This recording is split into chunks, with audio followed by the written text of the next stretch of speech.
Collègues, la parole est à notre collègue Samba Dang pour 4 minutes. Mame Diarra Fam se prépare. Honorable Mame Diarra Fam se prépare.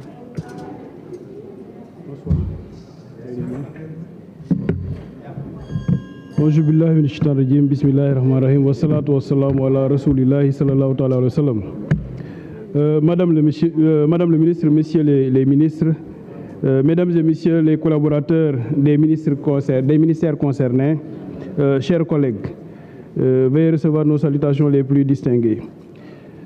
Madame le ministre, l'analyse de votre budget nous a montré que la LFI 2023 et la LFI 2024 sont un tout petit peu différentes.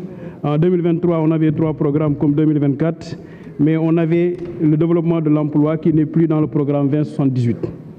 En 2023, le programme 10-24, pilotage, coordination et gestion administrative, avait un budget de 3 512 millions et quelques. Et en 2024, un budget de 14 368 millions et quelques. Donc on a une hausse de 10 853 millions pour ce programme. Monsieur le ministre des Finances, veuillez nous donner des explications par rapport à cette hausse donc, de ce programme. Madame le ministre, le budget total du ministère s'élève à 92 milliards, ce qui ne représente absolument pas grand-chose pour les besoins de l'enseignement technique et de la formation professionnelle. D'autant plus que la part de l'investissement s'élève à 12 197 millions, soit 13,22% du budget global. Mieux, le programme de développement des offres de formation professionnelle et technique, dont le budget s'élevait à 76 68 est diminué à 73 85.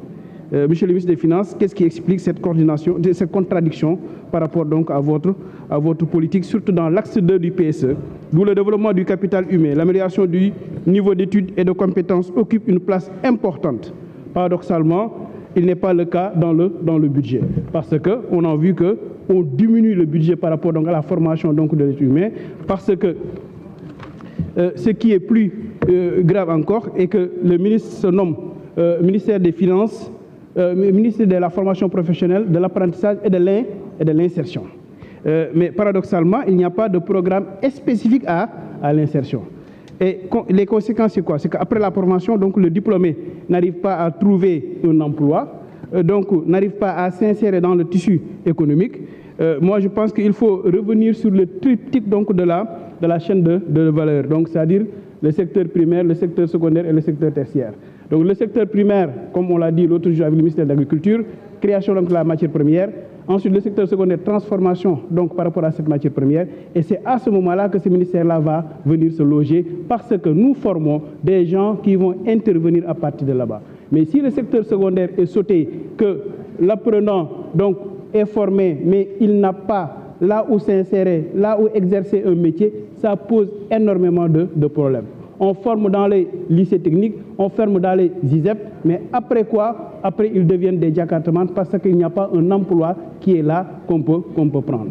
Moi, je pense qu'aujourd'hui, nous devons revenir donc dans ce secteur-là. Le secteur de l'industrialisation, le secteur de la transformation, parce que les formés doivent intervenir à partir de là-bas.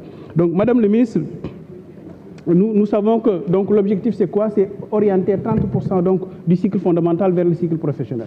Où est-ce que vous en êtes? Quel est l'état des lieux? Donc quels sont les départements qui n'ont pas encore donc, de centre de formation professionnelle?